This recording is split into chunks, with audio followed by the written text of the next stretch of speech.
Well, it looks like my blower motor resistor has blown out. It's about 100 degrees out here today, and all of a sudden my air stopped flowing. So still have my air conditioner on, and it wouldn't work in one. I guess this is 1, 2, 3, and 4, or low and high. So it wouldn't work in 1, 2, or 3. But when I put it on high, for some reason, it's blowing out cold air, or the fan is working only in on that high position. So I checked on it and I found out it wasn't my blower motor, but it's the blower motor resistor. So I'm going to show you what I'm talking about. Go ahead and start up the engine.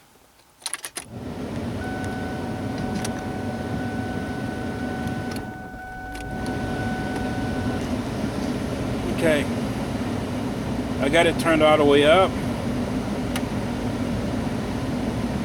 Got my air conditioner on. It is blowing out real cold air right now, which is good. Because the heat index is over 100 degrees, but it's about 100 degrees today. So, let me turn it on the next notch down. It doesn't work. The next one down, it doesn't work. That's right. That's right where it stays at right there. Actually, this is 0. This is 1, 2, and 3. A low, medium, and high, rather. So I noticed that it went out today. So let me see. I turned it on max. Let me see if it'll work on max. No, it's not working on max. Okay. There it goes. But now, when I turn it on high, it's starting to blow out real nice cold air. Feel that? So that means that my motor is fine. My motor blower is fine.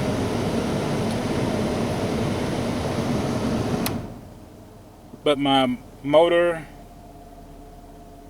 blower resistor has blown out, so I'm going to have it replaced.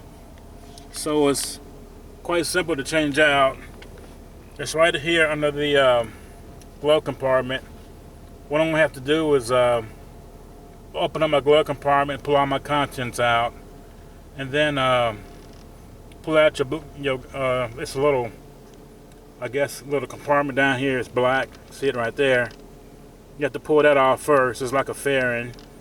Then there's 2 latches on the side of the glove compartment, and you fold those in, and this whole thing will fall down. And the resistor is right next to the motor blower, and that's right behind the glove compartment. So I've ordered the part, so I'm waiting for the part to get in, and when it gets here, I'll change it out. Okay, I'm looking at AutoZone's website, and I looked up the part. This is the blower motor resistor. Their part number at AutoZone is JA1536, and you see the price is $25.99. It fits a 2001 Ford Taurus, and it's pretty simple to change out, but I thought I would just look this up and show you what the part looks like. Okay, I went to the O'Reilly's Auto Parts website and looked up the part, and this is the Motorcraft blower motor resistor. This is the original part right here. Same part, but it's $37.99. Their parts are a little higher, but any original part that you're going to get for your vehicle is going to be a little higher anyway. But this is it. It's the Motorcraft blower motor resistor from O'Reilly Auto Parts. This is like the original part from Motorcraft. I thought I would just look this up and show it to you. Okay, for this job you're gonna need a 8mm socket with a 1/4 inch ratchet with a extension, probably 1/4 inch, and possibly a flashlight. Okay, here's the part. I got it from AutoZone, JA1536.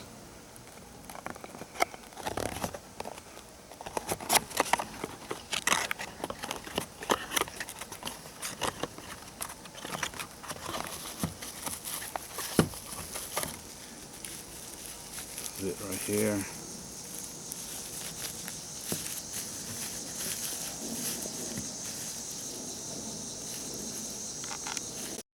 Okay, I went ahead and pulled it out. This is what it looks like.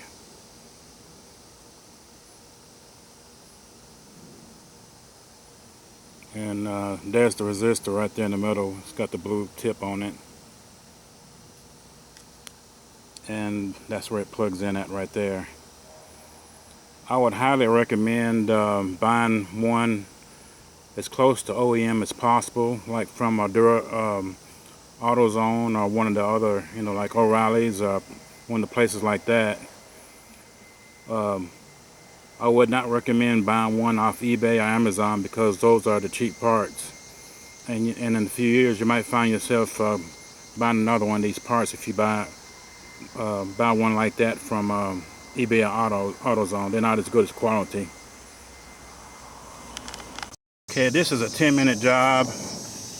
Pretty simple. Okay, here's my glove compartment, and here's the black piece down here at the bottom. All you do is push in on this end right here, and kind of push down, and this part right here will come down. Okay, that came down. There's two little places right there where it snaps in. See them right there? That's where it plugs in at. So you can just push in on it and then pull down, and this will pop right out right here. Okay, next, in your glove compartment you got two tabs, one on each side. Here's one right here, and here's another one. You might want to empty your contents first. Then after you empty your contents, like my stuff right here, you push in on the tabs on each side real just a little bit, and then this whole thing will come down, and then you have room to work back here in the back. Okay, here's the tabs, one on this side and one on this other. Just push in on them and this whole thing will come down. Okay, here's the glove compartment. I emptied all my contents. I pushed in on the tabs on the side. Here's the part right here. So it takes 8mm. Okay, here's one bolt right here. I don't know if you can see that. And then there's one right here. So you have to go in from the back. That's why I'm saying use like a extension, and should come right out. Let's see if I can get it. Yep. Alright. I'm gonna have to put the camera down to get both of these bolts out, both of these screws. Here's one right here, and then there's another one right there. Okay.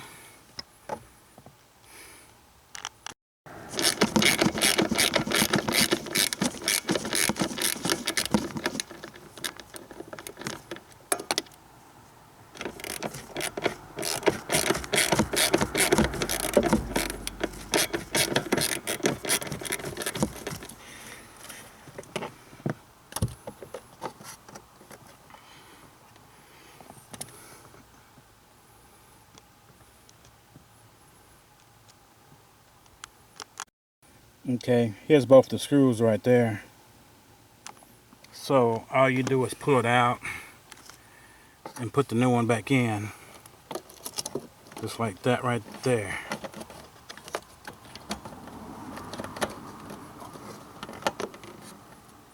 Just that simple. Okay, this also has a tab, I think, in the front right here. You can push down on it with your thumb, and with your other hand you can kind of work with it, and it should come right out. I'm gonna have to put the camera down in order to get the other side right there, but hope you can see it right there. It's that white part right there.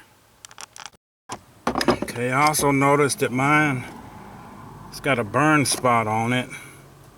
Looks like a wire or something was kind of burned. If I can turn it this way. I don't know if you can see it or not, but it's burned right there. It's kind of burned into the plastic. So that's what made it go out. So try to get it out of there. Okay, I got a burn connection. So I'll probably have to change out my lead going to this part before I put the new one on.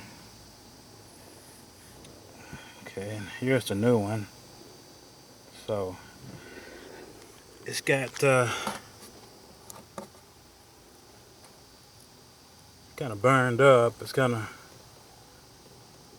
one of the black wires came loose back here in the back, and that's what caused it to do like that. So I'm gonna have to change this out, because that definitely won't work like that.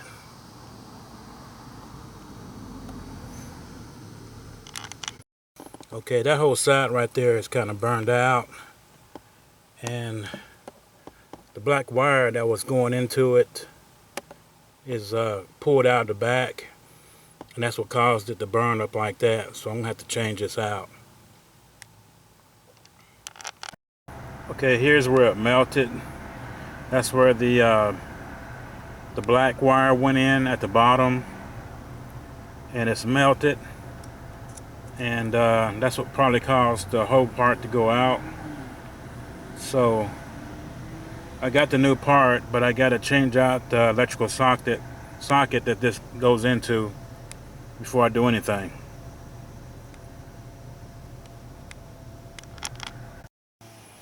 Okay, I went and found a replacement. This is a connector. Some people call it like a pigtail, but here's the burned part right here. You can see where it burned on that side right there, and it was actually on the other part. It was the black one, and it had done pulled out in the back and shorted out and burned that whole side over there. So that's why this is burned like it is. But I'm just gonna go ahead and change this out. I'll probably just solder the wires together and put the new part in.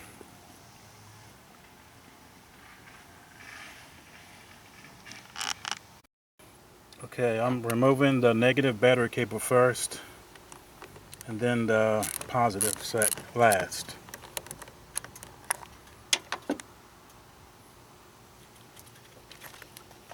Just put that aside right here, out of the way.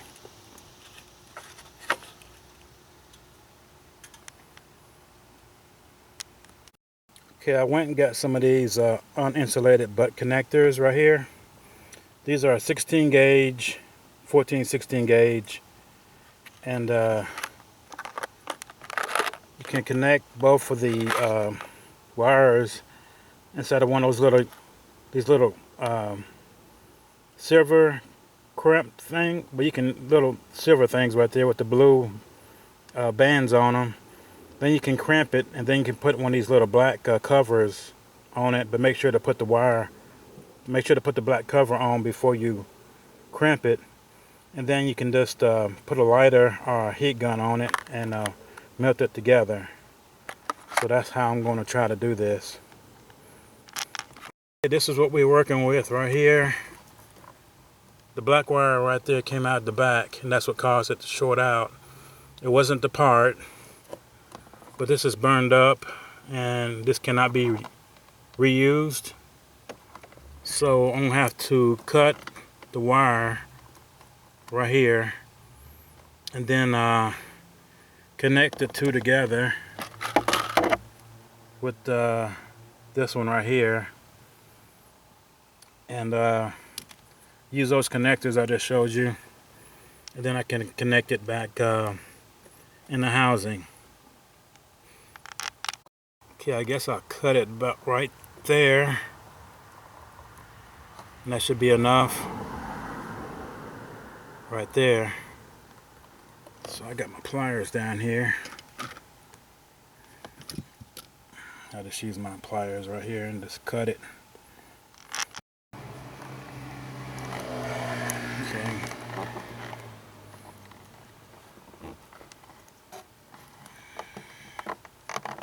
Try to cut it.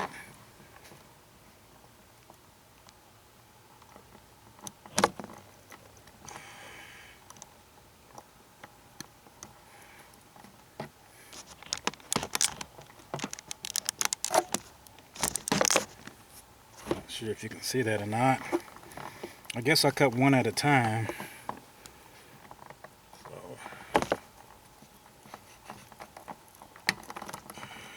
That's two actually.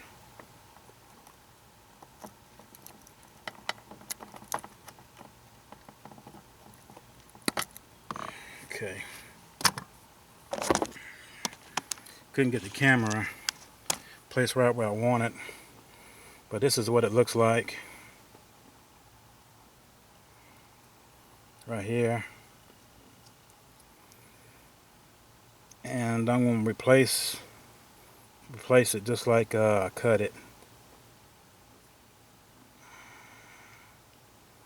And put the green at the top, the orange one at the top, the yellow one at the bottom left, and the black one at the bottom right. I don't know if that's going to make a difference, but that's the way that I think I do it. Okay. I just connect these wires to that one right there, and that'll be it. As you can see, the black one's already spliced, so I'm just going to go ahead and splice those other three wires, these right here, just like this black one, and splice these right here and just tie them together, and then that way I can solder the wires together. Go ahead and put one of these each on each one of these wires. That way I'll be ready for it when I get ready to crimp it. And then after I crimp it, then I can just go ahead and use my lighter, and I can just heat it, and then it will shrink wrap on the wire right here, and then I'll be finished. Okay, I got my soldering done. Took me a little longer than usual. I was doing it, then it rained, then it stopped raining, and I finished up. But I got all four of those done pretty good.